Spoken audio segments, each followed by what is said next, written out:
And I turn my mic on so everybody can hear me. Would someone from council be willing to read the acknowledgement? Councillor Wayne. Today, acknowledge the town of Bruderheim is located on Treaty 6 territory and the homeland of the Métis Nation of Alberta. The town of Bruderheim honors the first peoples of this land. We recognize that we stand upon land that carries the footsteps of Cree, Métis, Blackfoot, amongst other nations who have been here for thousands of years. Therefore, the town of Bruderheim has an inherent responsibility to foster healthier relationships with First Nations people and further the calls to action as outlined by the Truth and Reconciliation Commission. Thank you, Councillor Wayne.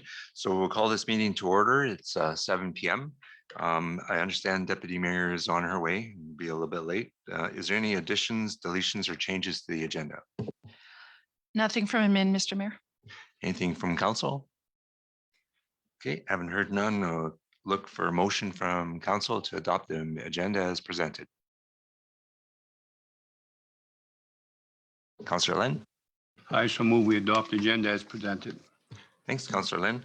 Any comments, questions, or concerns from council with the agenda? Haven't heard none. Call for a vote. Anyone opposed to the motion to adopt the agenda as presented? Hearing none, the motion's carried. And we move on to delegations and proclamations. We're very fortunate this evening. We have Inspector Barry Larocque from Fort Saskatchewan RCMP detachment with us today. And Barry, you have the floor. Would you prefer to have questions during or after your presentation? If it's pertaining to something that they're hearing at the moment, by all means, questions certainly are welcome. And certainly at the end, we can open it up to any kind of generalized questions that someone may have with regards to just kind of the overall policing issue. Okay, thank you very much. Good evening, Council, and to whoever's online. My name is Barry Larocque. I'm an inspector with the RCMP. I have coming up 30 years service in October of this year. My service has all been in the province of Alberta, except for the last 3 years, wherein I was up in the Northwest Territories working in Yellowknife, first as the liaison between the Department of Justice and the RCMP, and then for the last 18 months that I was there as the South District Commander, which basically took care of all the detachments, which are 10 in the southern half of the Northwest Territories. And then prior to that, my service started in Cold Lake, Alberta. Then I was in Edmonton, Red Deer, Black Falls. I spent 15 months in Elk Point as the detachment commander there. So I have a good idea of kind of this central east part of the province. So I came to Fort Saskatchewan and got here about the end, I think it was the 25th of May when I took over my home and showed up for work about 4 or 5 days after that. So I'm very happy to be in Fort Saskatchewan and working certainly with the rural area, of which Bruderheim is one of the communities that we serve. Just kind of generally with regards to, I'll go into some numbers here in a bit, but I'll give you kind of my overall thought of policing. I have 3 tenets that I have for our members and their policing services. The first tenet that I have is sound decision making. I think that in today's world, people, organizations, entities get in trouble when they don't use sound decision making. So that's what I'm urging our members to use in any situation that they are brought before. And those are very numerous and very diverse in the situations that we deal with. The second tenet that I have is quality of investigations. If we were a manufacturing firm, our grapple grommet that we're making is our investigations. And so I urge them or are urging them to make sure that that investigation is done well. Some may lead to a prosecution in court. Some may just end up be situations that get dealt with in various ways throughout how things come about. And then the last one is attention to detail. And I'll give you some numbers in a minute on just some different things. We are very much called upon now to provide numbers, statistics, and analytics.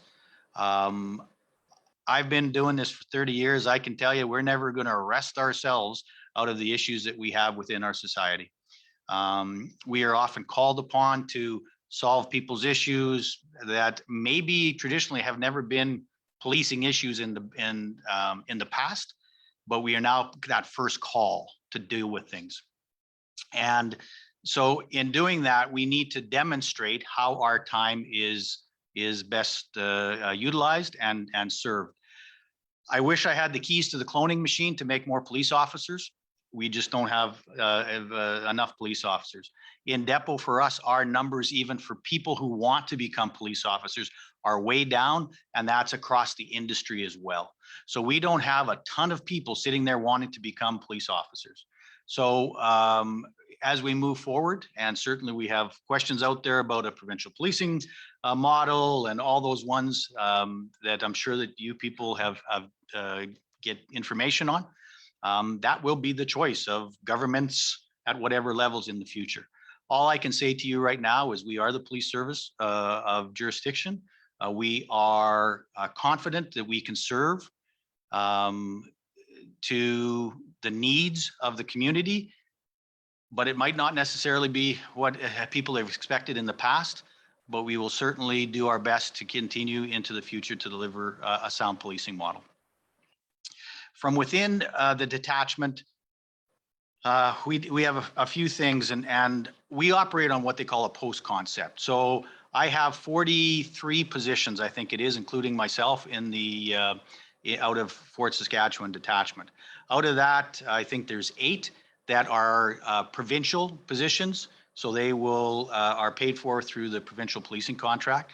And then the remaining positions are paid through the municipal policing contract with the city of Fort Saskatchewan. In the post concept, we still operate on wherever the call is, you go to the call. So if all of a sudden we have something out in Bruderheim that requires 3 policemen or 4 policemen or 6 policemen, we will bring 3 or 4 or 6 policemen out to it. The big thing that we hear about is visibility. I'd love to say that we'll have a policeman out here all the time. I'd be lying to you if I said that that was actually a possibility. But we do try and include the smaller communities in our policing patrol patterns as we move forward.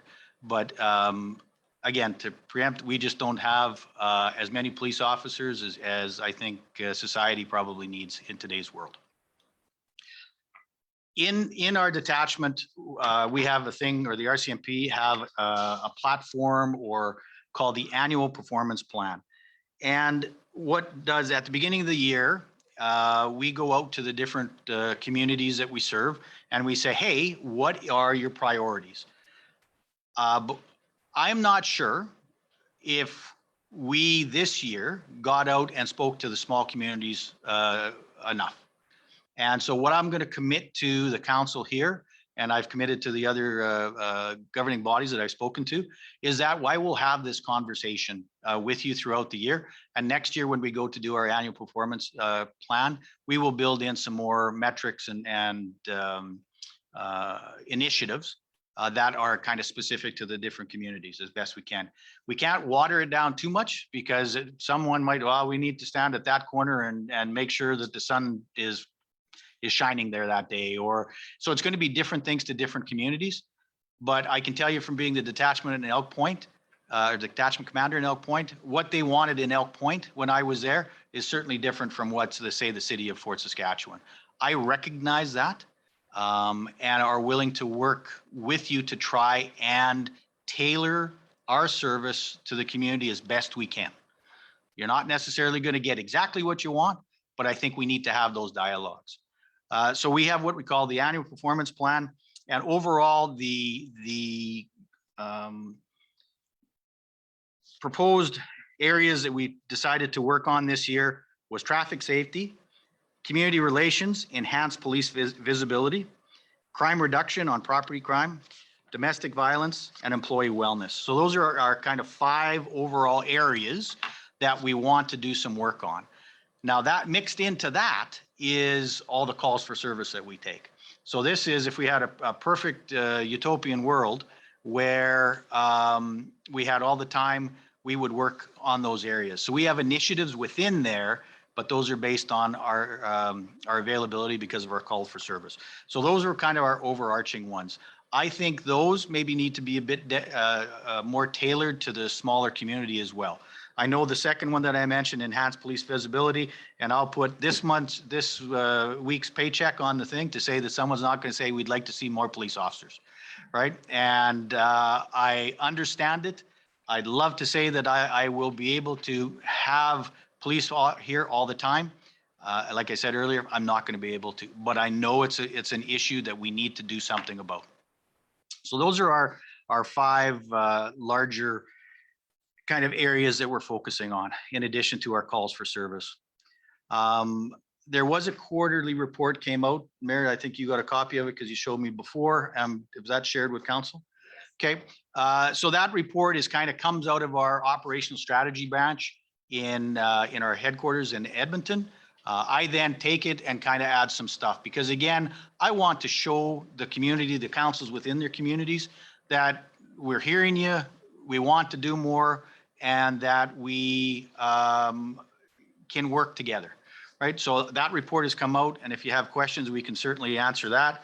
Just on the regards to that one, again, the back page, I have 8 established positions, 6 are currently working, 1 member is on paternity leave, and 1 position is vacant that should be filled in the fall of 2022.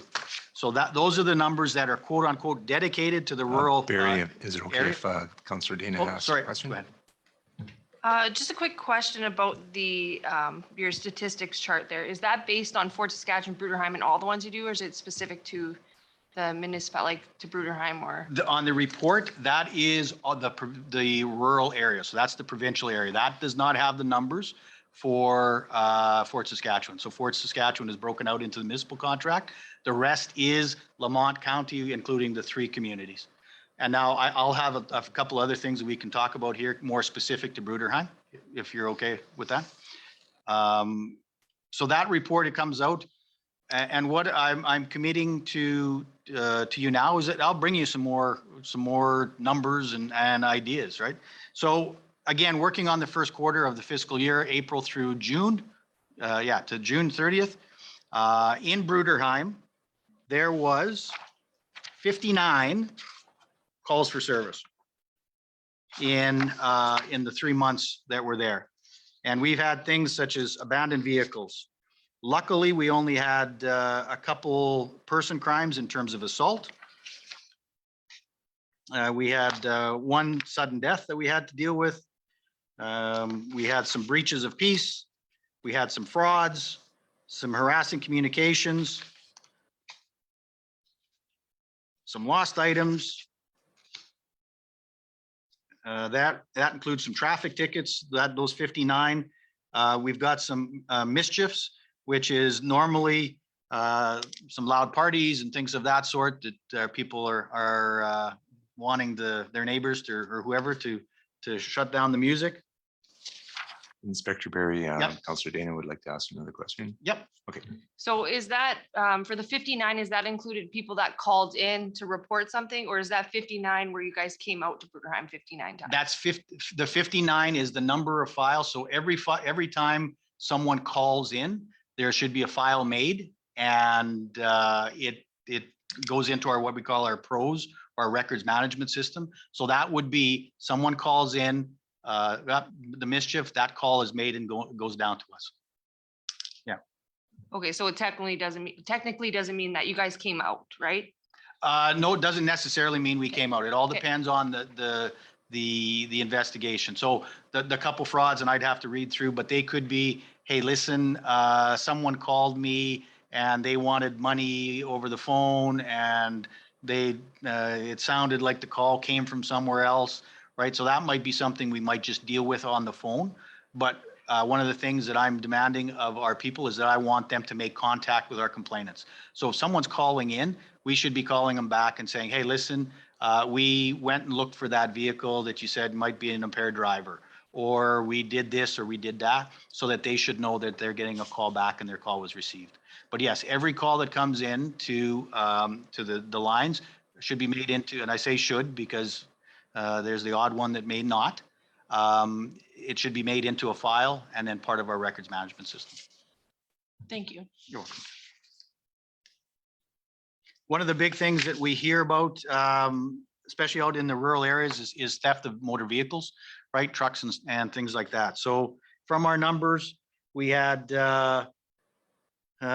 one theft of a other motor vehicle, one theft of a utility vehicle, 2 theft of trucks.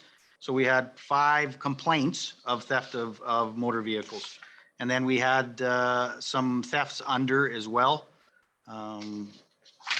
So yeah, those are the types of calls that that we're getting coming into the office, or sorry, coming into the detachment. And so I just ran numbers just as I got into the office tonight. So since July 1st through to today, there was 34 calls over the 2 summer months. So July and the first week of August. So again, that's typical in terms of the numbers jumping in the summer months. People are moving around. There's lots more traffic complaints, right? Complaints of drivers that aren't doing the right thing. So that kind of follows the pattern of our call volumes.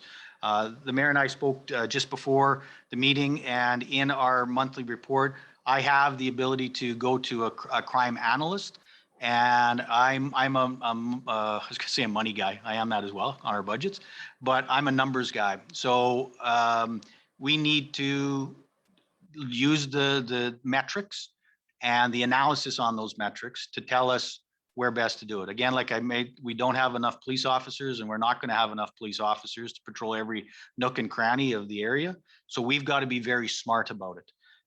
So we're going to be doing that analysis to show, okay, what crime types, what are there. So our analyst, or I have ability to go to other analysts, will take those numbers and kind of tell a better story. So as I come back throughout the year, I'll tell that story, right? Okay, this is what's happening according to the numbers. One of the things I see is perception versus reality. And I don't mean it as in a negative thing, but with the advent of social media, something can get on there, and all of a sudden one incident could turn out to be a crime spree that took over the world. And we just got to be very careful in terms of what is perception versus reality, and what is spurred on by some of the social media stuff that we see out there. And again, we watch that stuff as well, and we will be quick to either kind of dispel it or to acknowledge that something did happen. Those are kind of some of the general things, and more I think is just to come meet you for the first time, and for you to kind of get a sense of me. I have big shoulders. If someone wants to tell us we are not doing something correct, I will certainly take that. I will rebut it if I believe that it's not correct and I have the metrics behind it. But I think through some really frank and honest dialogue, that's only going to be where positive change comes from. So please, if we have some questions, we can certainly ask those. If I don't have the answer, I'll find the answer and come back to you. Right? So, Mayor, barring that, those are kind of my submissions for so far. Yeah, once again, I just wanted to wish you a warm welcome from the town of Bruderheim. Thank you for coming out to talk to us and for being our inspector for our area. We look forward to working with you. Does council have any questions? Councillor Wayne and then Councillor George. Right.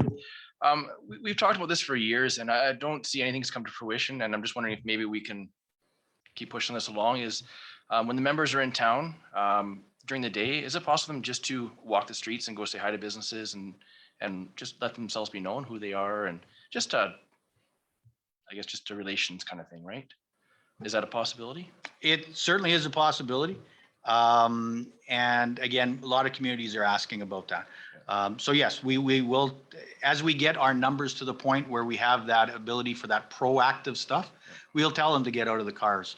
Our members now are very safe and secure in their vehicles, and it's prying them out to go and walk around and go get a pop somewhere or what have you. I will work on that. There's a real comfort that they have. I remember going to Muscatcheese, which was once Hobima, And one night I got out and went for a walk around. And when I went back to the office and the following week, I got called in by my boss, and I expected that I was going to do something or had done something wrong. And he said, because we got out and walked around, and some of the people there said they didn't realize that Mounties had bodies and below their shoulders, right? Because they were just driving everywhere. Our principles of community-based policing need to be re-energized, need to get out of their cars, need to go and talk to people, talk to the businesses, because sometimes we get just on the call to call thing, and we need to do it. So I will commit to you that I will urge our people to do it. And please let me know if you're seeing a car running through town and there's no one jumping out and having conversations, let me know, because then it's up to me to say, okay, the expectation is this now. And if you don't do it, then we're going to have an issue with me and my people. Thank you. It's like I said, not just businesses, but even just residential, just kind of bunch of kids playing, go say hi kind of thing, right? It's Yep. What I want to do is go get some footballs and stuff. Like we've got firearms and bags and roadside screening devices. I wanted to throw in some footballs, right? So that we can go and see some kids in the park and play some football, because I don't know if you kids can catch a football anymore in today's world. So, well, we have a baseball tournament or a softball tournament coming up. I don't know if you guys can put a team together to come out for that, but I don't know if we put a team together, but we'll, again, let us know those dates with events that are coming up. Please let us know. I'm coming out on September 3rd. Right. And we're going to try and get a dog out here, and we'll bring one of our police cars and let the kids roll around through it. And it's trying to remove the mystique, right? Sometimes. And again, our younger members don't necessarily get that. So it's up to experienced members like me to say, no, this is a good thing. So. Awesome. Thank you very much. Thank you, Councillor Wayne. That's the same weekend. So, Councillor George? I look at the stats, total property, I see a steady increase in incidents. Break and enter, possession of stolen goods, frauds, mischief. Is there a message you can send out to the community to help deter some of this stuff without intervention from the police? What can they do to help? Thank you. One of the things that can be done is, we should not have to do this in our communities, but we have to do it in today's world, just because there are people out there that if something's not tied down or locked up, they will steal it. So some of the things like locking your vehicles, right? Taking the stuff out of your vehicles to not make it attractive, where you have $14 in change to go through the next drive-through. Well, $14 to change to some people that are looking for it is very attractive, and they will do it. In your yards, making sure that you're not leaving things of value around. And again, it comes down to old things, as we talked about before, Councillor, is make sure that your neighbors know that you're away and are watching your place when it's done. It's about taking some steps away that could prevent crime. Everyone says, well, you know what, patrols, we need more patrols. Yes, I don't disagree with you, but when we drive around for 10, 15 minutes, again, I was out here on Saturday night for probably a half hour, there wasn't a whole lot moving around. So not to say that after I left, all of a sudden everything came out and it was kind of a free-for-all after that. It wasn't, because we didn't get the complaints. But it is about just being a bit more diligent with protecting one's property. The other thing is call things in. 59 complaints in those 3 months is not a large number. And some people might say, well, you know what, we're not calling in anymore because no one's going to come, or the police aren't going to deal with it. Again, from that metrics and analysis thing, if other stuff is going on and people aren't telling us about it, and we're not getting it into these numbers, and it's not going to the powers that be who are the decisions about the resource allocation, well, they're never going to say, like, if there's only 60 calls for service, well, they don't need any extra police out there. And one of the things that I've told the rural councils that I've spoken to is it's time to get in touch with your MLAs. and say, because I don't think there's been a change in the provincial establishment for many, many years out here. Again, Highway 15 and talking to the people in Macomb County, that's getting busier by the day. All this anticipated building and construction that's going to be taken kind of in the heartland area. It's going to bring people here, and it's going to do more. So yeah, talk to MLAs, go to the people and say, hey, listen, we got to get it on people's radar. Unfortunately, a lot of times now it's the squeaking wheel gets the grease, is what it is. So that target hardening, that self-awareness and awareness within your community, there's a lot to be said for that, Councillor. One other thing, can you shine some light on the types of fraud that we're experiencing in the community? Give me 15 seconds. I can tell you exactly what it was. Inspector Barry, I just wanted to introduce you to Deputy Mayor Judy. Hi, Deputy. Oh, not a problem. So one, we've got fraudulent charges on a credit card is the one. What's the other one here? Again, a phone call where they thought that they were talking to someone from the bank and then provided their information to whoever was on the phone. And I can guarantee you that that was not a bank employee. So that was the other one. Yeah, scammers. There's lots of them, right? They, the funniest things is when they call our RCMP cell phones and start, that's the funnest thing ever, to have to let them go on for about 5 to 10 minutes, right? So, and then when they get mad and say they're going to call the police, well, they did already. So, so a lot of it is that. A lot of it's that phone crime, the internet crime, things of that sort is where the frauds are. We're not getting too many of those in-person false checks. That's kind of, I think, almost the way of the dodo bird now. So no more paper hanging. That's right.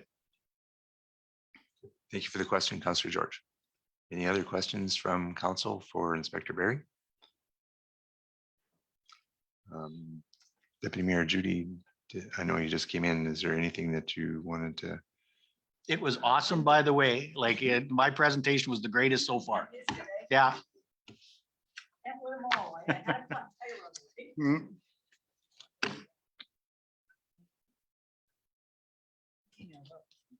So once again, thanks again for coming out to our meeting. And Highway 15, they're looking at twinning a portion of the highway. So that was Lamont County that you were talking to. Mhm. So I think the twinning is close to Chipman over to the Vinca Bridge corner here is what they're looking at twinning. So Yeah. just so that Yeah, from what I understand, some of the anticipated future development of the road, because I think it's past its official capacity, has now been moved up, and it's amazing what happens when all of a sudden someone projects billions of dollars of construction in the area. So just one last comment. I'm here to work with you and with the town. Again, I'm not going to say we'll give you everything, but we're there to work with you as best we can. Great, thank you. And once again, thanks for coming. Make sure that we get a chance to meet up with you on the September long weekend there. Absolutely. So from council, I'll be looking for a motion to accept Inspector Barry's report as information. Councillor George. I'll make that motion that we accept Inspector Larocque's presentation as information. Thank you ever so much. Thank you, Councillor George. Any comments, questions, or concerns from council with that motion? Okay, I'll call for a vote then. Anyone opposed to the motion? And the motion's carried.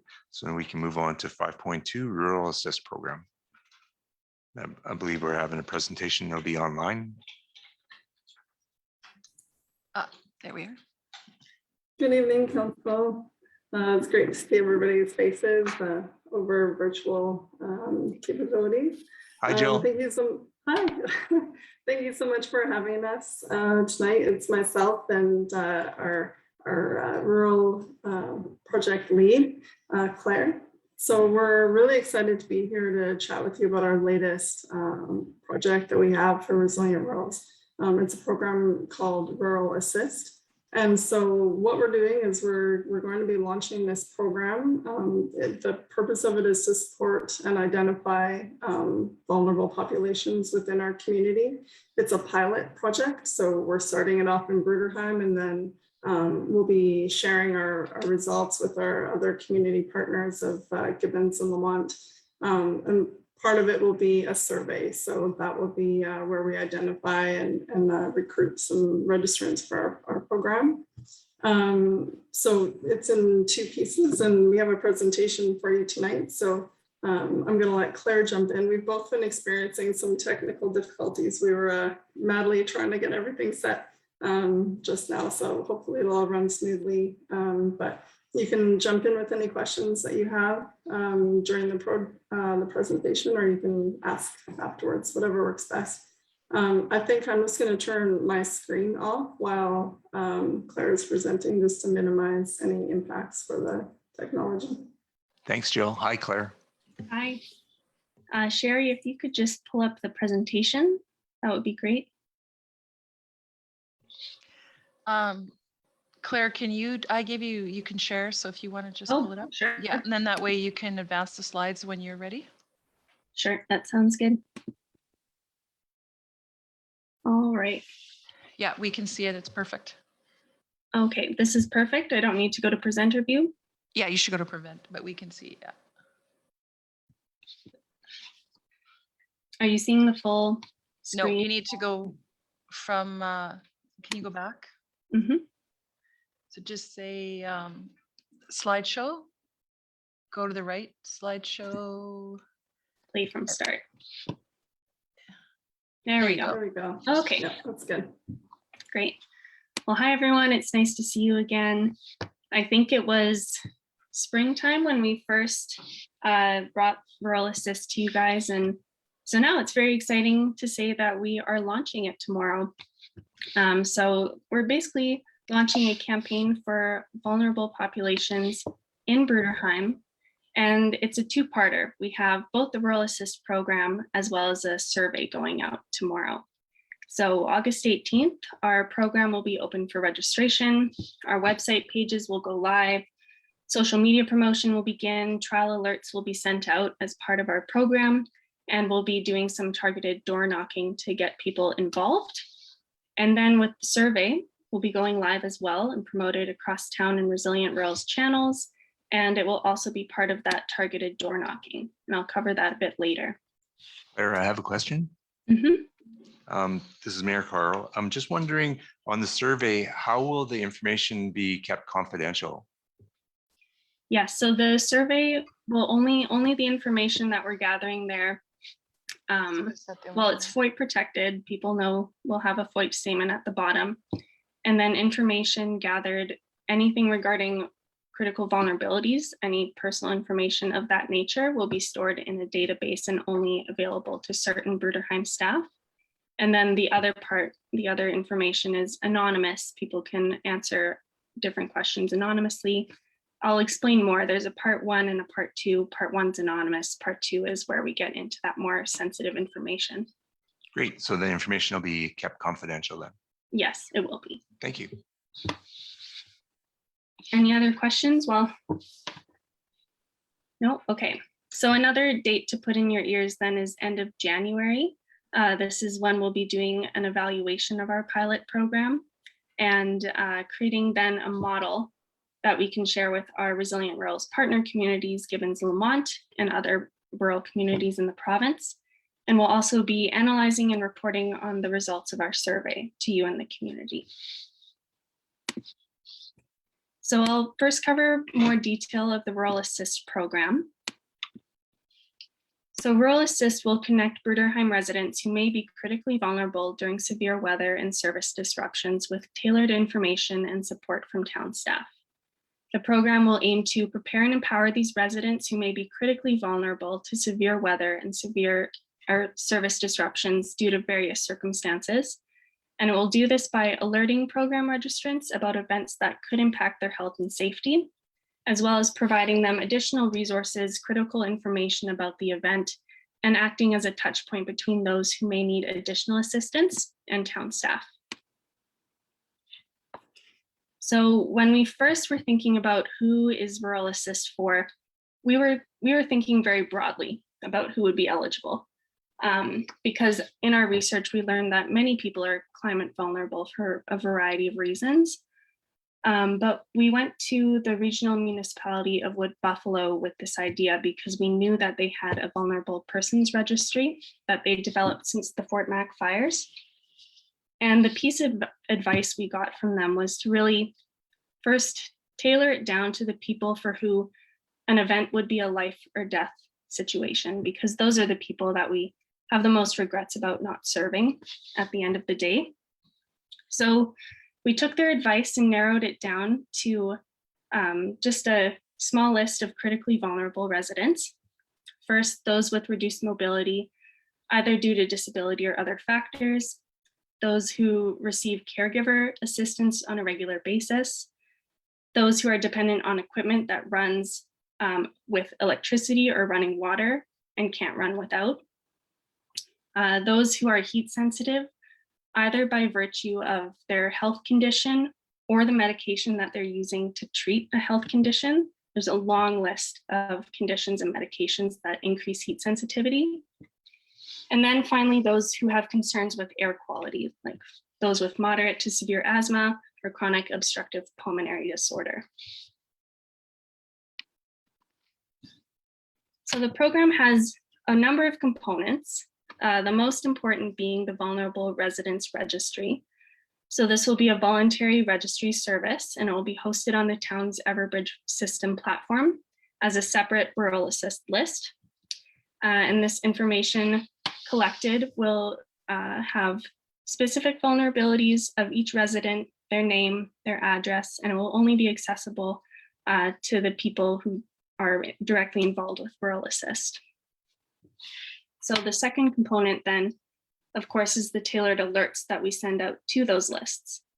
So these alerts will be delivered to our registrants by the Director of Emergency Management or the CAO during extreme weather events like floods, wildfires, smoke, poor air quality, and service disruptions like power outages, water breaks, that sort of thing.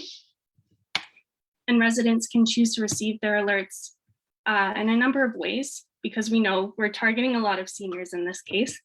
So text message might not be their preferred mode of communication, but it's offered, as well as automated voice message or email. So within these alerts now, we'll have a check-in assistance feature. So each alert will have this feature to help Bruderheim staff determine if they need to conduct an immediate follow-up with the registrant. Also in that alert will be a link to a resource landing page that we've built for the program. So residents will be given access to this landing page, and it hosts a variety of resources and contact information that we've been gathering over the course of my time at Resilient Rurals. And then the final components are continuous program promotion to new residents, as well as updating our registry. Wood Buffalo, again, they gave us this idea of doing every couple of seasons to check in with residents and registrants and say, hey, do you still want to be part of this program? Do you know someone else who should be a part of this program? Have your circumstances changed? Just to be sure that we have a list that is as up to date as possible. We have a demonstration video now. I'm going to turn my volume up so you can hopefully all hear it. This is Jan.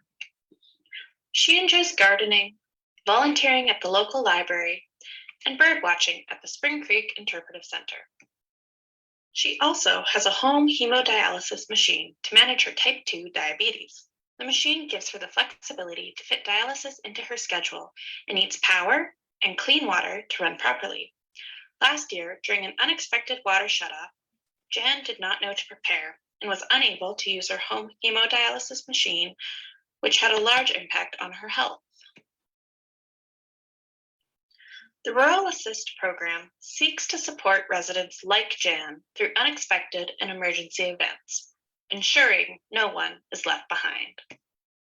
Jan registered for the Rural Assist program last summer. During a December cold snap, the town's power goes out, and Jen realizes she doesn't have a backup power source for her hemodialysis machine. How will she maintain her health? Will she have to drive to the city in the poor weather? Before Jan can worry, she receives an alert on her cell phone.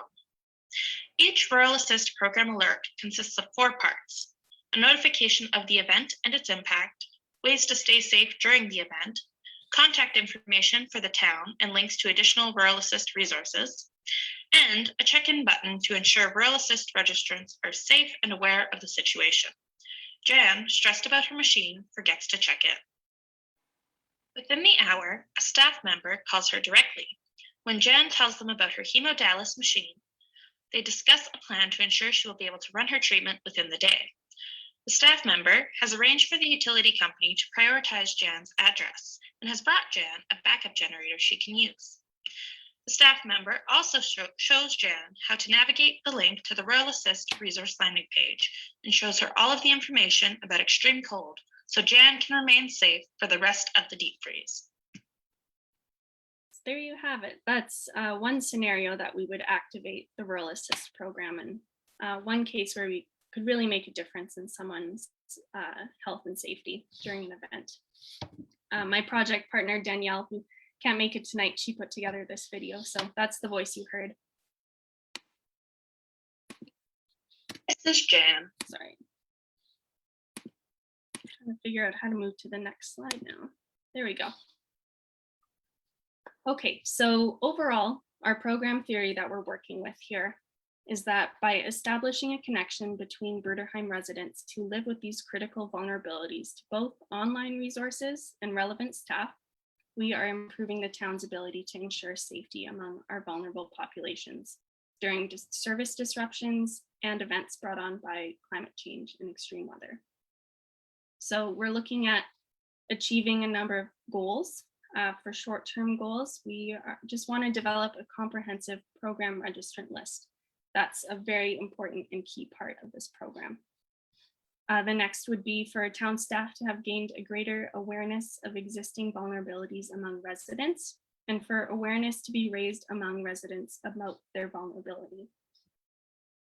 Our midterm goals include our registrants receiving timely alerts and that they're supported during extreme weather and service disruptions, and for registrants to be aware of the resources available to them throughout the year. And this is all in pursuit of our long-term goal, which is for residents with critical vulnerabilities in Bruderheim to be continuously supported during extreme weather and unforeseen service disruptions. So that concludes Rural Assist. Does anyone have any questions, comments they'd like to pose at this time? Does anyone from council have any questions for Claire? I have 2 questions, Claire. You mentioned continuously supported. Obviously, that would have some impact on the town. I'm just wondering, is the support from the town going to be 24 hours? Is that the idea, that a staff member would be calling at 2 in the morning if something happens? Is that the idea? Claire, I So- can take. Oh. Okay, no, you go ahead, Penny. So as the Director of Emergency Management, if there was something to happen like a water break or a severe weather event, absolutely we'd be waking up the most vulnerable and making sure that they were aware of the situation. This whole program, just a little history for the new councillors, when we had that mainline water break into our community and we were without water for a significant amount of time, we had some people reach out to us that are on medical equipment that requires water. And that's where we started looking at, and Alberta Health knows who they are, but we don't know who they are in the middle of the night. So I think this is pretty exciting, and to reach out. And it's not just the elderly. There's a lot of people that are reliant on equipment, power, and water to maintain their quality of life. So the idea is that we would have generators we could take over to make sure those people are okay. And there's a huge value in this. So I think the team did a great job. And again, it's completely voluntary. And it's just another level of service that we can provide our community during a disaster. Couldn't agree more that it's a great thing. I just was wondering about any cost implications, and then I also wanted to say thank you very much for that presentation on the support. That's super great job. Thank you. Thank you. So I'll just. Oh, Councillor George has a question. It's like you have just related to. I feel that this is a very valuable resource. That being said, we also have to have the tools to make it work. And those tools are generators, air concentrators and stuff like that. And those are the things that we have to look at in the very future here, so that we have them on hand. We can't be going out in the bad weather and in climate weather researching or going to get these things. Also, we also have to have trained people that know how to install these people if something, this equipment. Is that going to be a resource that we're going to have? Mr. Mayor, through Councillor Campbell. So this initial survey, we'll see if the need is there. And as you know, as your grant queen, if we establish a need and then we go after resources. And so there's no sense running out and buying 6 generators if there's no need, right? So we want to get a baseline of what we actually need in our community. Right now, we have 2 generators. So we'd be able to support 2 people in need. There's also, we talked about a grant for equipping those people with the reverse on the outside of the house, like I've done in my own personal house, that you can hook the generator right in. So there would be no need to enter the house or to do anything with medical equipment. It'll be just getting power to the house, right? So, and also you can run a cord outside to the generator. Generator can be outside. Staff would be, if we were in a situation like that, we would have public works staff and admin staff out like we did with that major water break. We had the phones open 24/7. We shifted to make sure people are okay. So I don't think council needs to think of this as an additional cost, because if we're in a situation we have no power, no water, those are essential services. You can bet that all of the staff will be in at one point or another for 24 hours till we get up and running. So Thank So you we for can the, also, like for generators, you can always draw from the community. There's lots of those out in the community. thank you for the question, Councillor George. One other thought that I had about this program is events where the community is coming out to. There's one coming up soon, and I don't know what the uptake of folks in our community for the Everbridge, but I know that there's a lot of new people in town, and I'm just wondering if there's any chance that we can, when there's events in the community going on, try to snag some of those folks to get them all part of the system. Yeah, that is definitely part of the plan, is to really capitalize on those community events and the exposure to people in the community to enhance both for the Bruderheim alert system and for this program. I just want to add to what Patty mentioned in response to Councillor George. His question is, I think that that's a really great thing about Resilient Rurals is I think we're really empowering the town to have the resources that we need to go after grant funding. This is a really unique thing. As Claire mentioned, we did reach out to Wood Buffalo, and they have a kind of a similar program, but theirs was created after the Fort Mac fires. So that was a reactionary thing, and we're in a really unique position that we're creating this as a preventative measure. So in doing that, we are empowering the town to be able to go after additional funding. Great, thanks, Jill. Yes, thanks. And I will say these registry programs are becoming more commonplace now across the country. They are a recommendation for communities to have. And again, it's not something you want to activate. It's not great to have to, respond to an event happening in the community, but it's a really good thing to have in your back pocket.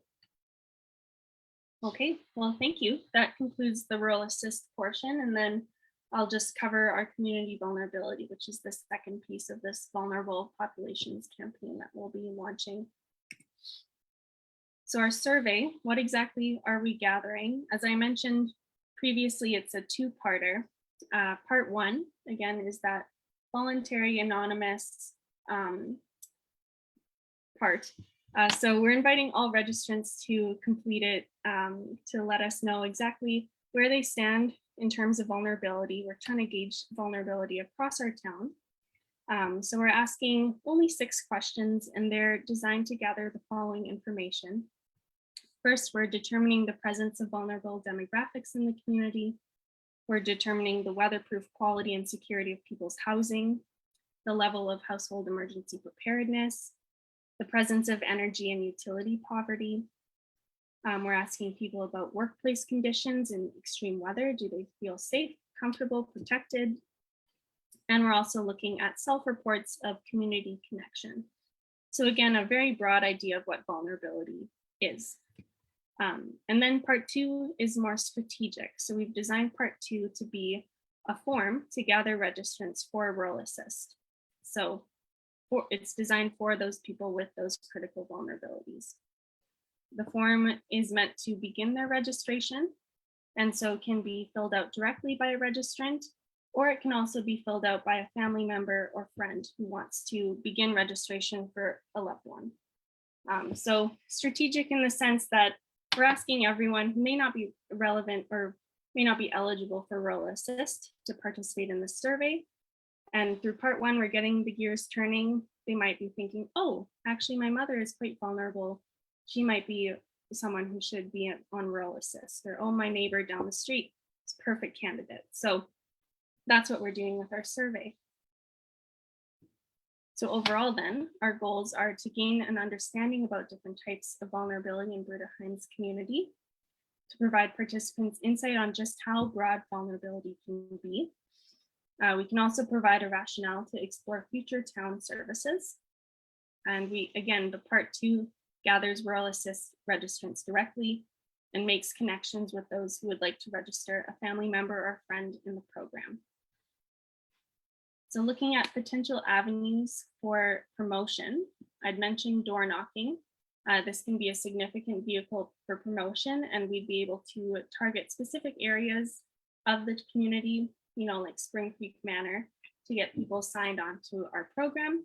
So we're going to be starting a series of door knocking days as a team, looking at September, most likely. And then we'd mentioned those events. So one coming up would be the FCSS Community Awareness event. So we're planning on planting ourselves there and talking both about the program and our survey. And then, of course, there's the more traditional avenues of web, social media, and newsletter promotion. So that completes my description of the survey. Does anyone have any questions at this point? Councillor George?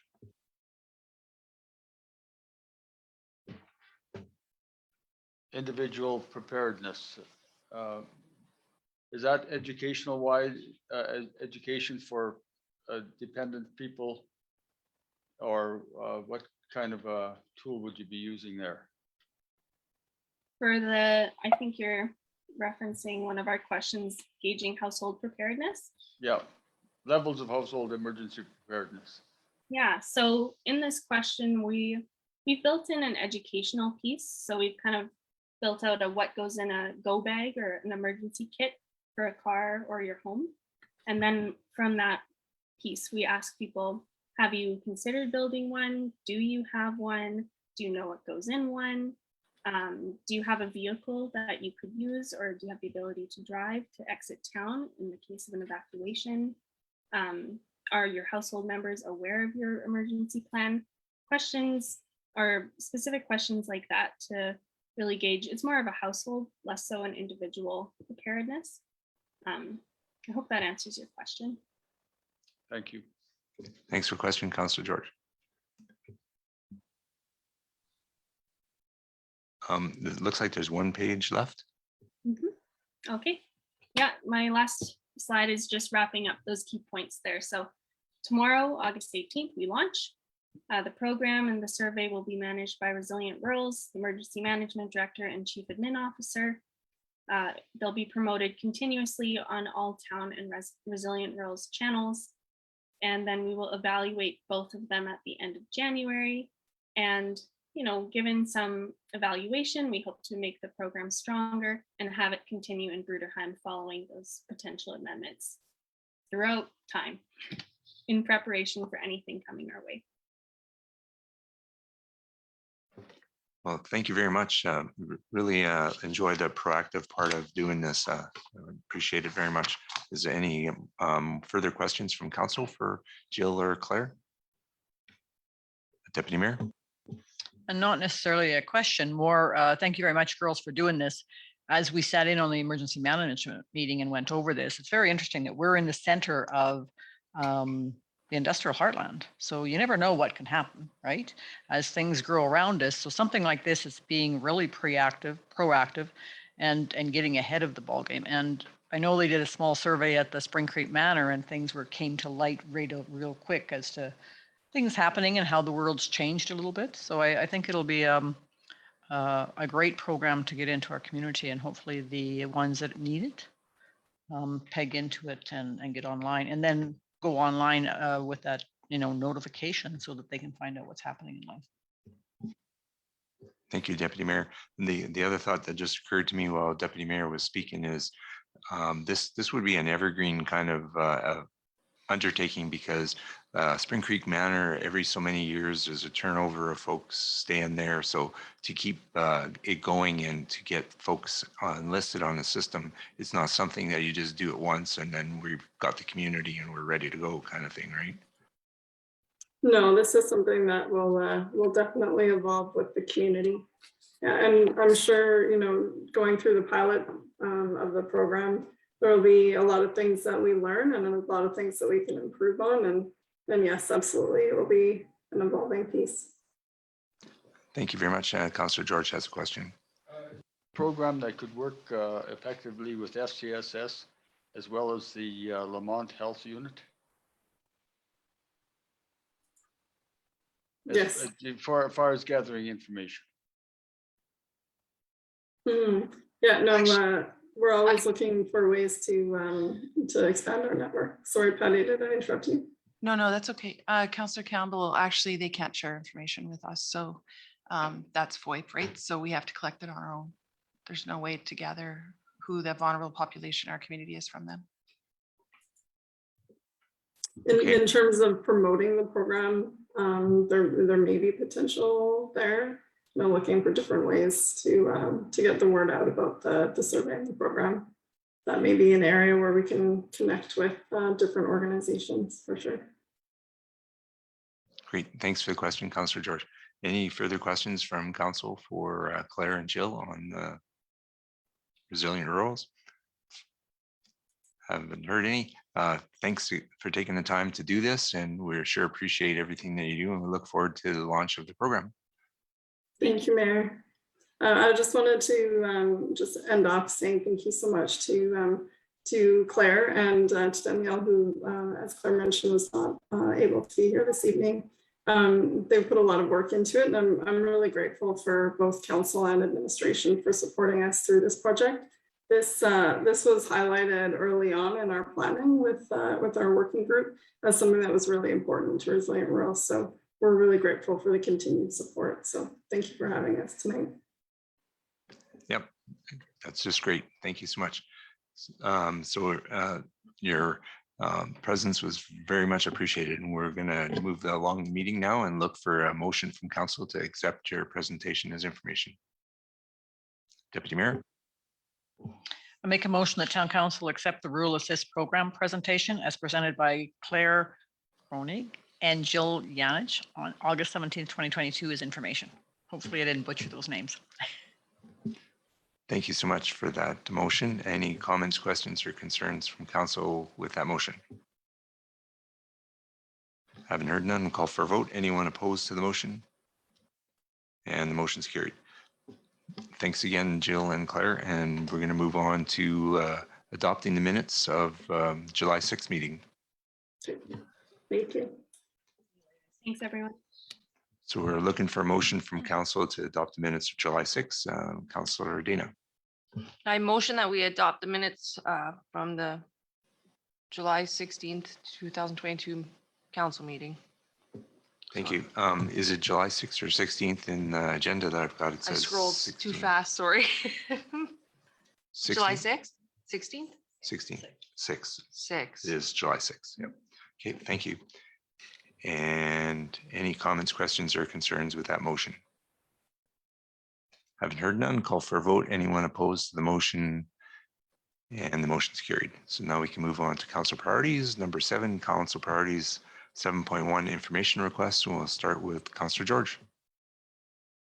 Nothing at this time, thanks. Thank you. Councillor Ashley. I attended the library board meeting last week. We were in dire need of volunteers, and now we really need volunteers. 2 people have put in their resignation. Our chair has left our community. So anybody here or out there who would like to become a part of our library board, we would love to have you.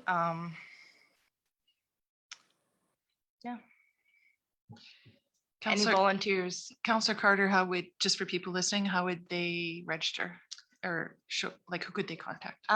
They could go and see the librarian during the hours that the library is open, or they could contact the town office and you could put them in touch. And that's all I have. Thanks for running the button over there for 2 machines. Councillor Wayne, any questions? Yes, I have a couple things actually. Coming up, I know there's been a bunch of work done with the holes in the ball diamonds. Are they also doing the ones at the skate park and covering those holes up? Yeah, okay, perfect, thank you. Do you know how the registration's coming for the skate competition and bike competition? No, okay. And have we heard more from MCS Net in the last little while as to where they're at, what's happening and where things are going?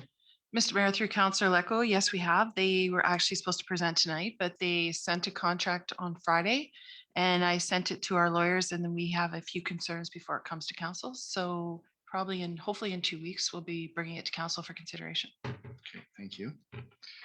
And it's been a while since we've heard of, or that I've heard of, the developer in West Woodlands, kind of where things are at there. Is there any progression? Mr. Mayor, to Councillor Lecco, I believe that we're going to schedule for the fall an update from them. Okay, thank you. And there's parades coming up this weekend. Is that still a go ahead? Yeah. And is it Mundare or is it? Mundare for sure. Okay. Need to know how many counselors are actually coming. Okay. Any other councillors? So it looks like 3. So it looks like just Mundare then. And time and meeting or? Should be in the TBD? Calendars, but I'll send Okay. a reminder out to all Okay. you. All right. I think that's it for now. Thank you.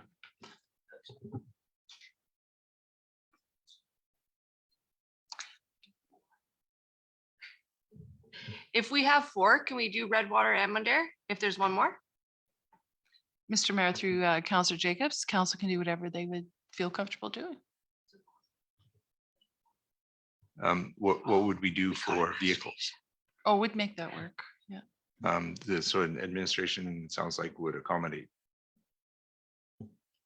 So you could do 2 Yeah. each way is what you're saying? Yeah, one group goes to Mundare, one group goes to Redwater.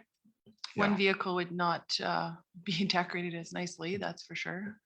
We only have decorations for one right now, but we'll figure something out. Okay. Absolutely. Okay. If that's what council wants. Okay, so do we have 4 then? As long as I'm back for the wedding, you count me in for it. So we're good. I'll in. leave that, maybe I'll leave that with Mrs. Cote to contact you Okay. guys this Yeah. week and get that figured out if there's enough. Perfect. Oh, that would be great if we could do both. Thank you. Thanks for your questions. Councillor Lynn.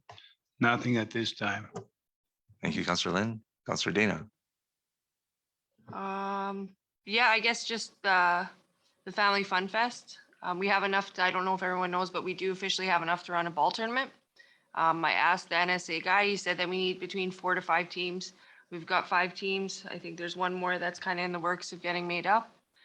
Everything seems to be coming together quite nice. And so September 3rd and 4th is the ball tournament, and then September 3rd, for anyone listening, is the big family event here in Bruderheim. So it's coming up quick, just around the corner. I'm excited. So just to be clear, that event is a Town of Bruderheim and Egg Society event? Okay, thank you. Mr. Mayor, that's correct. It's a partnership. Okay, thank you. And just as a reminder that the fireworks will be going on the night of September 3rd. Great, thank you very much. Deputy Mayor, Nothing at this time. thank you.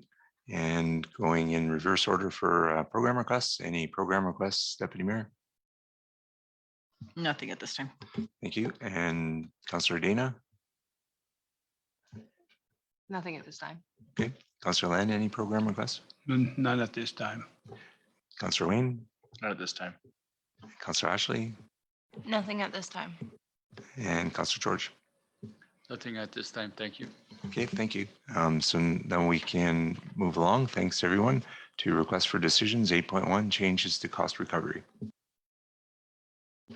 Thank you, Mr. Mayor. Administration would like to provide council with information related to changes to cost recovery provision arising from Bill 21 Red Tape Reduction Statutes Amendment Act 2022.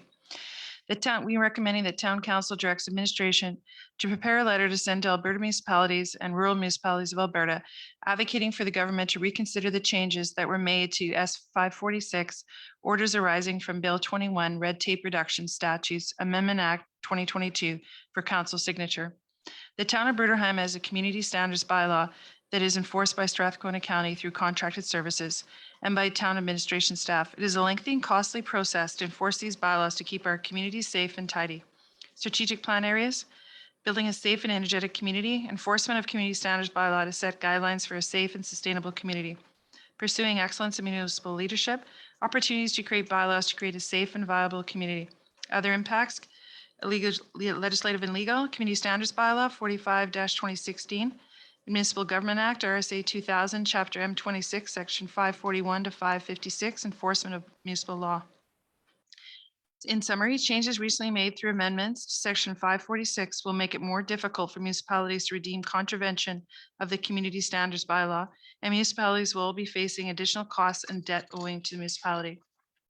Communication plan. If approved by council, administration will provide council with a letter to be sent to Alberta municipalities and rural municipalities of Alberta requesting that they advocate for changes to Section 546 cost provisions related to Bill 21 Red Tape Reduction Statutes Amendment Act 2022. Thank you for that, CIO Pat. Now, when you're looking for a motion from council for this letter, Councillor George.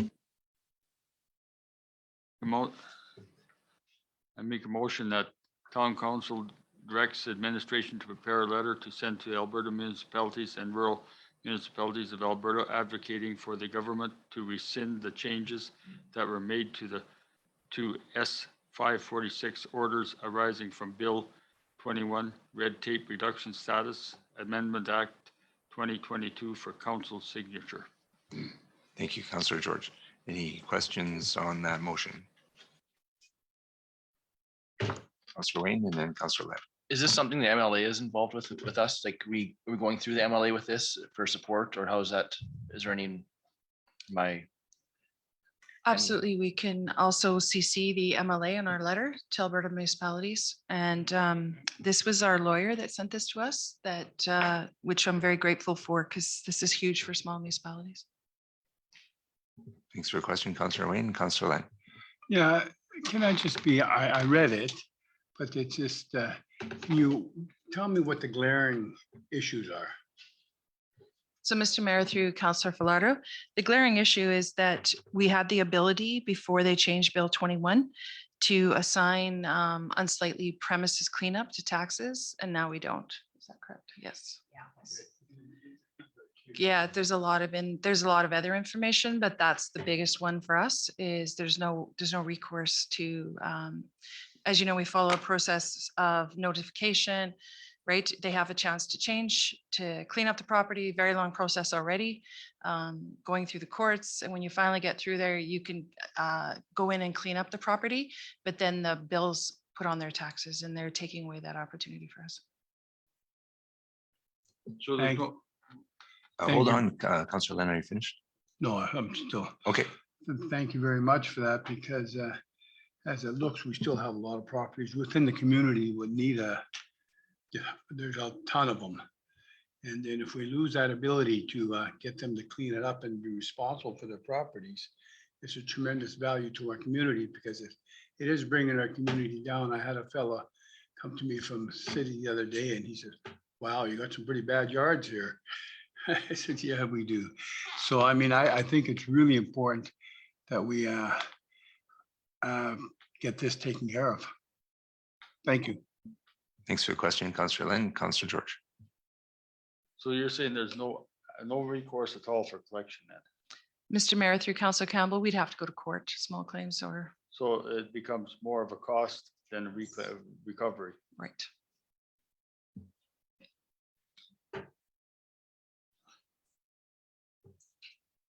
Thanks for the question, Councillor George. Any other questions from council on the letter? I did have one question that I emailed this afternoon. Do we know why they made this change? Mr. Mayor, I don't. I think the whole bill was reviewed and I'm hoping that they didn't realize the impact of that. I think Yeah, so it's quite a lengthy bill. So there's, Yeah. as you can see, there's a number of changes. So I'm hoping that Alberta municipalities will point that out, the impact. So great. Yeah, no, can we include that in the letter asking why they made that change? I don't think, well, we're going to direct Alberta municipalities, but we could ask that council make another motion to send to our MLA to ask why that change was made. That could be a separate motion, if Okay. that please council. Yeah, yeah, I don't need a separate letter. I was just wondering if we knew and if it was going to be included in the letter. Thank you. Any other questions from council for the letter? Hearing none, call for a vote then. Anyone opposed to the motion? And the motion's carried. So we can move on now to 8.2, naming a park space adjacent to the Carol Marshmeyer Arena, Fire Hall and Gazebo. And do we have the pronunciation for the native words?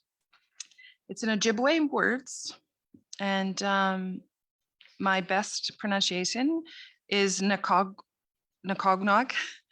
and Jigwana. Great, thank you. Because someone will be making that motion, so that's why I was wondering that. Thank you. So looking for And council. I apologize if I butchered that for people listening that speak Ojibwe. No problem. Thanks for giving that to us. So looking for someone from council to make the motion for. Mr. Mayor, if I could read. Oh, the is there a report, please. preamble? Yeah. Okay. Thank you, Mr. Mayor. Administration would like to provide council with options for considering for the renaming of the park space around the gazebo. Admin is recommending that town council name the park space between the Karen Mushmar Arena around the fire hall and the gazebo Nikognag or Jigwana.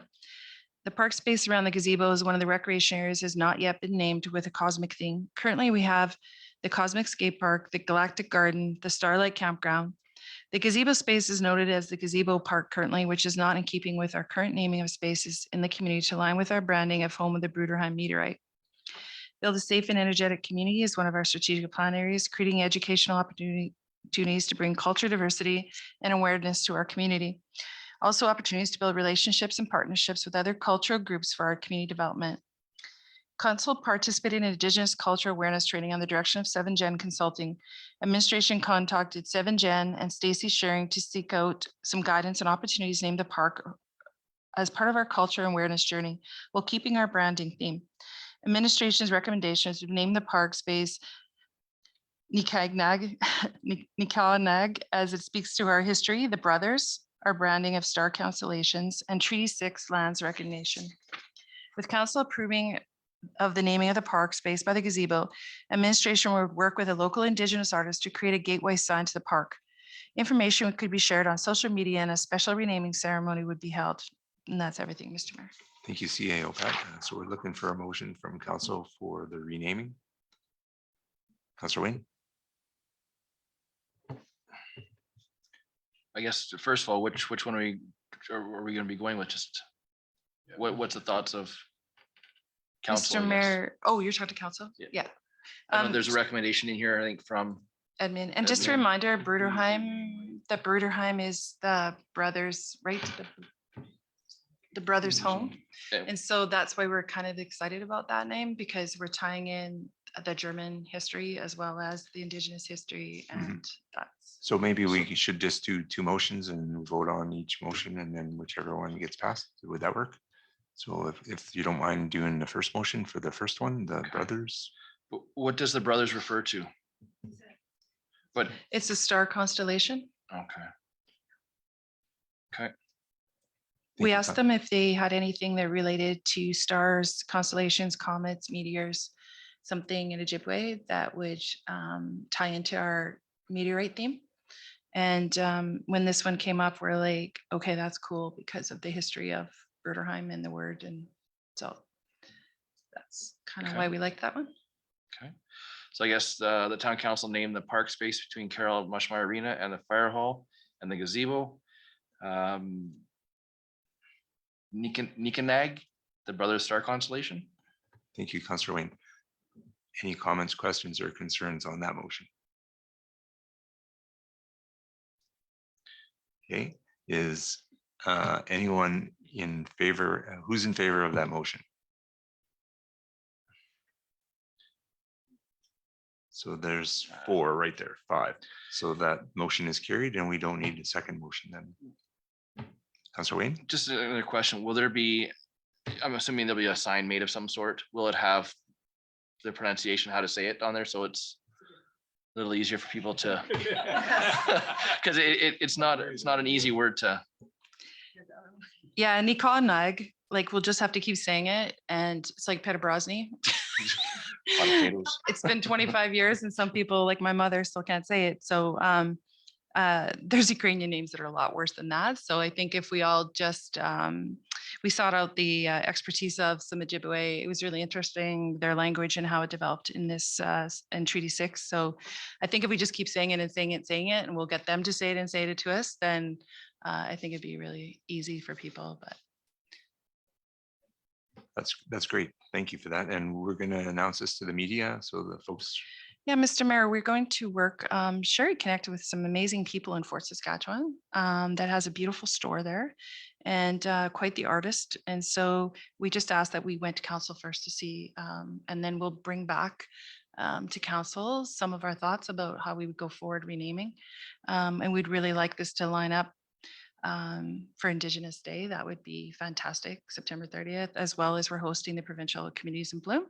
As you know, we will be unveiling the Queen's Park upgrades that day. So it could be kind of fun if we can get all the stars aligned. Great. Thank you for bringing this to council for consideration. Much appreciated. Any other questions on the 8.2 or are we okay to move to 8.3? Looks like we're okay to move to traffic safety bylaw 8.3. I'm sorry, I didn't see your hand up, Councillor George. What is there a cost associated with this? Mr. Mayor, the cost would be the purchase of a sign, which we still need to do for the park, right? Like we want to do something for the park. So we would take it out of our sign budget for the town. That sign budget for traffic or is it? All signs, yeah. I would like to see a cost. Absolutely, Mr. Mayor, through Councillor Campbell, once we talk and see what we can do. We also have the parks budget, which is for street furniture and enhancements as well. So we'll tell council, we'll bring some options of the costing and we might wait a year to put a permanent sign. We might, but we'll put some sort of sign for the renaming. And then just like our community park right now, that's not going to be the permanent sign. But we might do something like that until we come up with a more permanent solution. Thank you. Thanks for the question, Councillor George. We're okay to move to 8.3 now. Okay, traffic safety bylaw. Thank you, Mr. Mayor. The purpose of this report is to provide council with a traffic safety bylaw. We recommend that town council approve first reading of the bylaw 01/2022, the traffic safety bylaw. History, town council previously approved the parking bylaw 07/2011, the road ban bylaw 778/2008, the off-highway vehicle bylaw 03/2011, and the transportation of dangerous goods routing bylaw 23-2014. These bylaws are scheduled for review and update and are being integrated into the new traffic safety bylaw. Strategic plan areas, create and maintain responsible infrastructure and development, providing legislation to ensure that our infrastructure is not compromised. Build a safe and energetic community, providing legislation to address safety for those within or coming through our community. Pursuing excellence in municipal leadership, development of bylaws to create a safe and sustainable community. Other impacts, the Traffic Safety Act, T6 RSA 2000. In summary, the bylaws previously approved by council listed above were in need of review and revision. Combining these bylaws into one bylaw is best practice and ensures that all aspects related to vehicle, animal, and pedestrian traffic are taken into consideration. Just as a side note, this first reading is to get councillor concerns, comments, and we would prefer not to discuss all of those this evening, just to take really good notes, to come back to council with research and other options, because it could be a lengthy conversation that maybe we can't even mitigate once we look into the Traffic Safety Act. So if council were just looking, this is again, is just the first reading, first draft. And just so you know, we shared this with Strathcona peace officers who would enforce this. They made numerous comments. And we also did regional scans to see what is out there and what's happening, and in trying to comply with Lamont County as well. So our residents aren't confused when they leave our municipal borders, as well as Strathcona as they border us on the other side. So we're open to comments, and we're going to probably recommend that we do the second reading and not do the second and third on the same time, because this, as you know, is quite a lengthy bylaw. And as well, once this bylaw passes, this will affect many other bylaws. This is huge. We've never had a traffic safety bylaw, and we've been working on it for 2 years. So once this one passes, we'll be bringing numerous bylaws that will have to be changed to comply with this bylaw so that you don't have conflicting bylaws. That's everything, Mr. Mayor. Thank you, CAO Pat. Looking for a motion for the first reading of the traffic safety bylaw. Councillor Dana. I motion that we accept the 8.3 traffic safety bylaws 01-2022 for the first reading. Thank you for that motion, Councillor Dana. Any comments, questions, or concerns with the motion? Councillor Wayne. So I submitted a bunch of questions. Do you want me to just leave them with you then, or there's a couple that I wouldn't mind asking. Maybe there's an answer in regards to so you previously Skidoos were able to park in Queens Park and then walk through town as they so choose. Is that still part of this, or is that omitted out of it, or how does that? So they were never allowed to. It was always officer discretion. So no ATVs, snowmobiles, or anything are allowed on public highways according to the Traffic Safety Act. We do not have a bylaw that supersedes the Traffic Safety Act, nor do many municipalities. You take on the liability when you supersede acts that are provincial statutes. People were responsible and took the most direct route out of town when it's not issues. So if council wanted to pass a bylaw to allow that, you absolutely have the power to do that. And we'll bring back some bylaws that are in different spaces. Lamont County, Strathcona County do not allow that, just as reference. So we'll do some more research on which communities. We can't find any in the regional area that have bylaws that permit. So. Yeah, I wouldn't be in favor. I just want to make sure that it's included in this too. We're not eliminating anything. Okay. That's for sure. It was never there. Okay. Well, I thought it was, because I swear that. No, it there's a was sign or just, something there. Okay. it was just discretionary. And where it says, what word you used, motorized wheel apparatuses, are people allowed to, it didn't specify, but it said they're allowed, are people allowed to operate motorized wheeled apparatus on sidewalks and trails? It doesn't specify it in there, so I'm just So- wondering if that. Mr. Mayor, through Councilor, a motorized vehicle is not a battery operated vehicle. So the definition in the front of the Traffic Safety Act says a motor is a motor and a battery is a battery. So if you're thinking of e-bikes, scooters, those sorts of things, those are non-motorized vehicles. No, I was an example, but I'm kind of more looking at motorbikes and stuff like that. Are they allowed to? No, absolutely not. Okay. And then direct, they're allowed direct from A to B to get out of town. Is that correct? No, that's not correct. There's no bylaw. There's nothing that allows that. I thought it stated something, maybe I read it wrong, but I thought it said something about you're allowed to. Oh, I use- thought you meant currently. I'm sorry. no, in this. Oh, yes, yes. Okay. We're proposing that for council consideration. And so Yes. for understanding, that means from my house or whoever's house to the edge of town, doing under 20 kilometers an hour and following whatever other, Right. okay. Yeah. for council consideration. And some of these changes, I'm going to, yeah, we'll put it on a spreadsheet so it's a little easier that we don't currently have. So what we currently have, what we're proposing, what council's comfortable with. Okay. And just one thing, can you explain what jostling means? I don't know crowding or jostling. Jostling again is defined in the Traffic Safety Act. That means discomfort, disturbance. Like, we can send that to you. Okay, so when I was reading it, it said no more than 3 people, and I was like, I don't understand this. I don't. A lot of the definitions, again, we take from the Traffic Safety Act. Yeah. So, and again, council can redefine anything. It's your bylaw, right? So if that word doesn't sit comfortable, that's a flag for us, which you've identified, which we appreciate. Okay, no, thank you very much. Thank you for that. Councillor George. No, okay. Any other questions from council? Councillor Len? Looking at it, it's an issue with me, the snow removal, street cleaning, it said no parking. And most people are pretty good. They move their vehicles, some just don't, or might not be home and forgot all about it. And so I hope we're gonna be gentle with these people. I don't want to see vehicles towed or fines. You know, because of their silliness. At least the worst scenario is they have to go over the mountain to get out of their car. So, I mean, they're gonna pay the price for that anyways, if they leave their vehicle there. So I'm just hoping there's no fines and stuff for towing. Okay, we'll put that as a note. Thank you. Okay, thank you. Thank you, Councillor Len. Any other comments, questions, or concerns from council? I have a couple of things I wanted to highlight. I had mentioned in the email about alley parking on 1.1 and 1.2.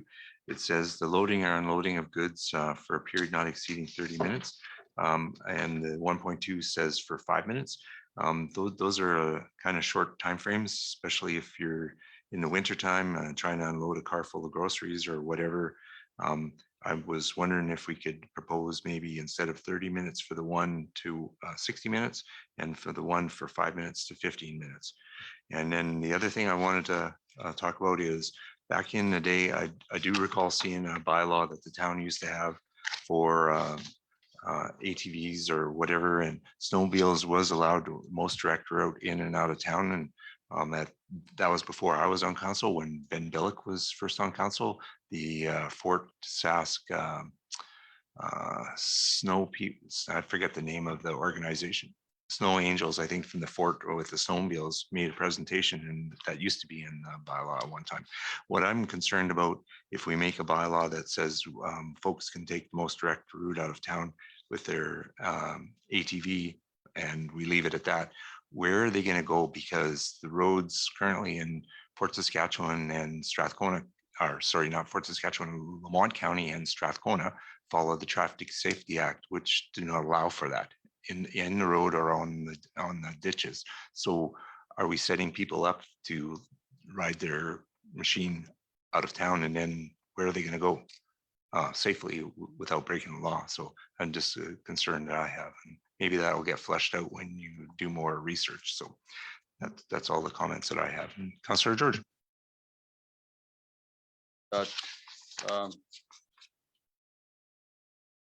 We already have a bylaw that states there is to be no use of ATVs, quads, trikes, or motocross bikes ridden in town. Would this eliminate that law? Mr. Mayor, through Councillor Campbell, we don't currently have a bylaw that says you can't. We follow the Traffic Safety Act. So it's a Traffic Safety Act that says that then. Then if we make a bylaw, are we going against the Traffic Safety Act? Mr. Mayor, through Council Campbell, no, because you're under jurisdiction of municipal borders. I think what Mayor Carl was saying is all around us follows the Traffic Safety Act. So where would these people actually be going to, right? So we'll bring that all back to council and for consideration. Because we already have a problem already in town with this. And given the shortest route, doesn't help.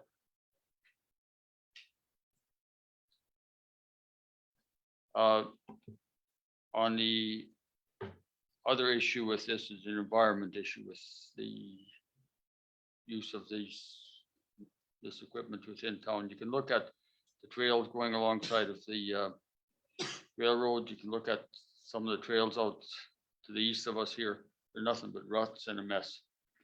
Well, there's lots of people that use those trails too for walking. Not everybody walks on pavement. So that being said, we have to be looking at not only the environment, but what does people use as an entertainment or a solace of peace. And Mr. Mayor, one thing the bylaw can't supersede is you have to be 14. And so if residents have concerned about people under 14 being allowed, that's the Traffic Safety Act, and but council cannot supersede that. That is, you have to be 14 to be unaccompanied, so.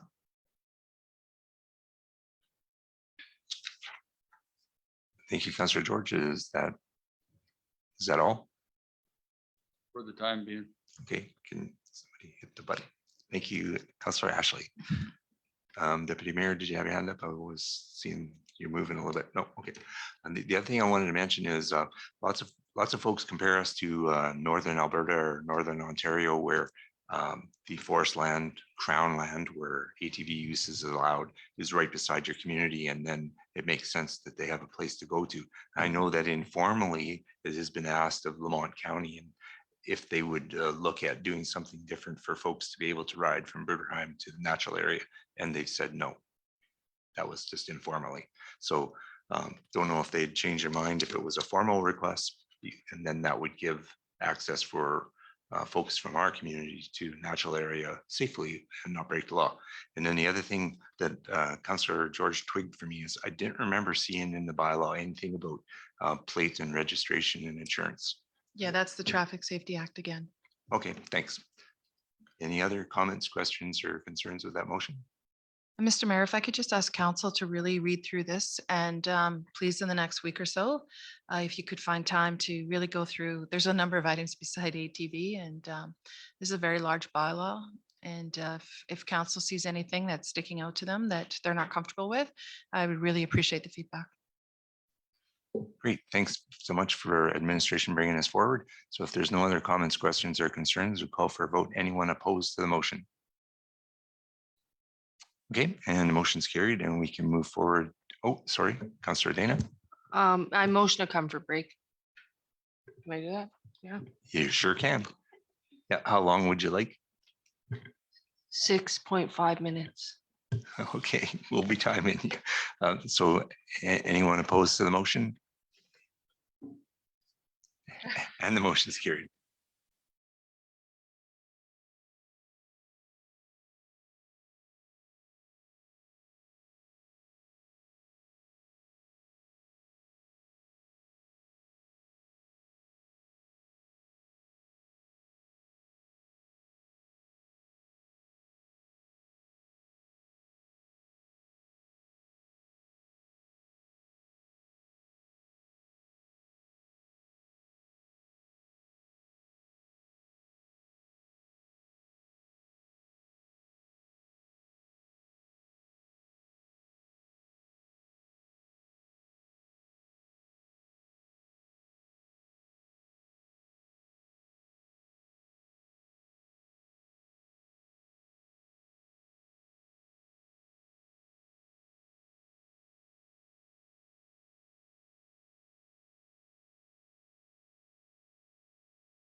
I motion that we go back into public session, please. Thanks for that motion. Anyone opposed to the motion? And the motion's carried. So we're back in the public session and we're moving on to 9.0 reports.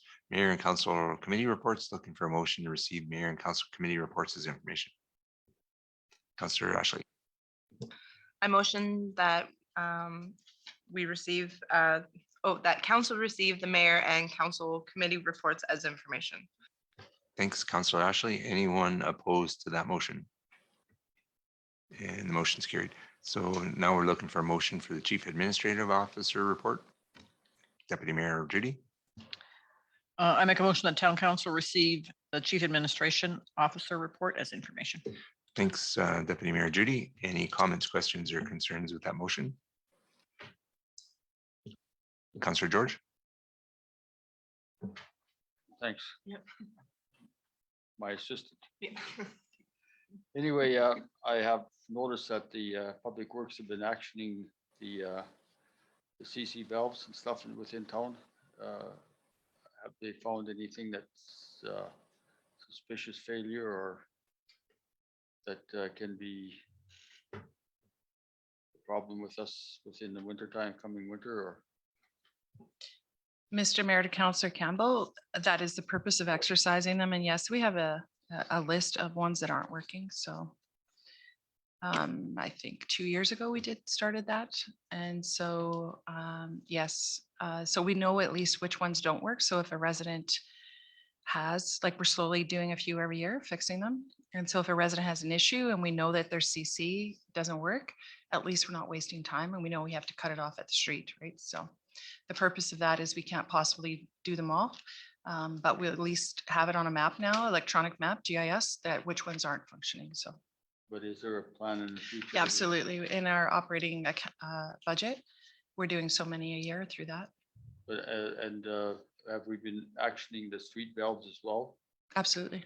And I can get you a report on the percentage of what's not working. I don't have that with me right now, but because it's very important that we know what.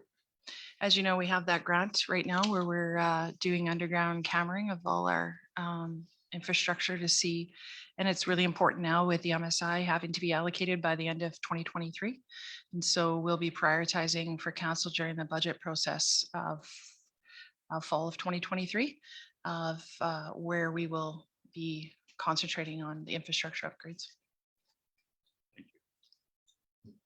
Thank you for that question, Councillor George. Thank you. Councillor Wayne, beautiful assistant you have there. Councillor Wayne. Just more of an inquiry, I guess. Do you know if the school park will be open for school, back to school? There are that are still not installed in there, and then there has to be an inspection. I just spoke with the school principal today, actually. Not sure yet. Yeah, there's lots of delivery issues out there, that's for sure. Councillor George, have another question, and beautiful assistant is hitting the button for you. Thank you, Assistant. You're welcome. Just a question in regards to Wayne's question. Who's responsible for the security around that there park? Because I've noticed the fence has been down like 2 or 3 times going by there. Mr. Mayor, through Councillor Campbell, we've actually had a number of residents call in, and every single time that we notice or notified, we call facility service with Algonquin Public Schools to let them know they're responsible.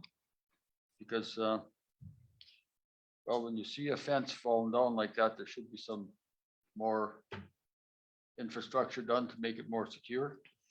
Yeah, we are notarizing when we are advising them of that dangerous situation. So Just hope somebody doesn't get hurt. yeah, I know our public works team has put the fence up back a few times. So Thank you. Thank you, Councillor George. Any other questions from council for CAO Pat? I have one inquiry. Under the roads, the last item, 52nd Avenue Bridge repairs. Is there any bridge trolls ready to steal a bunch of town cash to fix anything, or we're good there? Because I know there was some concern about that bridge. yeah, nothing actually that wasn't identified in our bridge inspection in 2021. And so what they did do though, by going under water and looking at things is give us their best guess, much like when the ice plant was inspected and stuff. So, and when our facilities are inspected, their best guess on when we will have to do some repairs. So nothing though that looks like it's immediate, just, you know, in the 5-year plan, the 10-year plan, better be budgeting for some of these repairs, just maintenance repairs so far.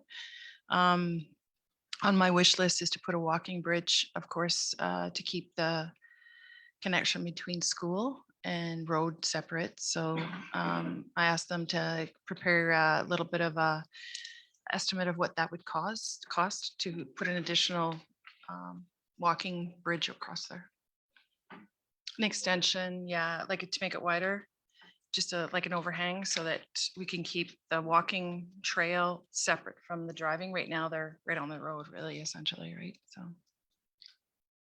Thank you for that. Appreciate it. Any other questions from council for CAO Pat's report? Hearing none, I'll call for a vote. Anyone opposed to the motion? And the motion's carried. So we move on to correspondence and information items, looking for a motion from council to accept the correspondence and information items. Councillor Len. I make a motion to accept the correspondence information items as presented. Thank you very much, Councillor Len. Any comments, questions, or concerns with that motion? The only thing I wanted to say is during the inspector's report, he was talking about Highway 15 and it sounded like he didn't know about this twinning project. I just wonder if there's any way that we can get him that information so that he's aware. Yeah, thank you. Any other comments, questions, or concerns from council with that motion? Haven't heard none, call for a vote. Anyone opposed to the motion? And the motion's carried, and then we can move on now to just moving. I think if I flip the page, we need a motion. We need a motion to go out of the public session right now. So would someone from council, Councillor Dana? I motion that we go out of open session into. Thank you. Any comments, questions, or concerns with that motion? Haven't heard none, call for a vote. Anyone opposed to the motion? And the motion's carried. So now we need. Mr. Mayor, if I could just say to our listeners, there will be no motions arising from closed sessions, so we won't be going back on Facebook Live. Great, thank you for that. I appreciate that, CAO Pat. Now we're looking for a motion to go into the closed session. Councillor Wayne. I make a motion to go into closed session. Thank you for that, Councillor Wayne. Anyone opposed to that motion? And the motion's carried, and we're now in